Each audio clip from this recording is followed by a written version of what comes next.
Une vague de solidarité sur X où des milliers d'internautes congolais les saluent comme un héros, un éclaireur, malgré des voix sceptiques doutant de la gravité de ses blessures.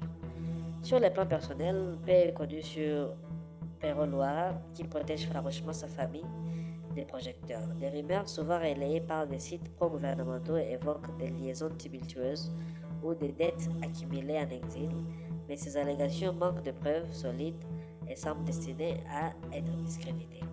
Père de famille, il évoque souvent dans ses chroniques les sacrifices de son exil pour la dignité du peuple congolais, préférant mourir debout que vivre à genoux. Ses détracteurs les dépeignent comme un agitateur ou un fugitif ordinaire, profitant de l'asile pour un gain personnel, tandis que ses soutiens les voient comme un symbole de la résistance face à un mafia d'État. Des débats sur X soulignent son influence. Il est cité dans les discussions sur les tensions communautaires à Kinshasa ou les suicides présumés des généraux pro-Tshisekedi qui l'auraient prédit.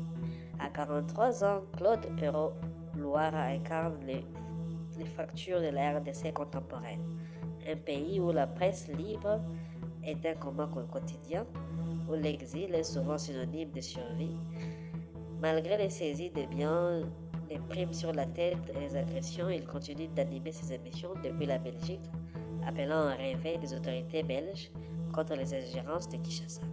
Son parcours illustre les défis des dissidents africains dans un monde globalisé où les outils numériques amplifient les voix mais exposent aussi aux vengeances transfrontalières.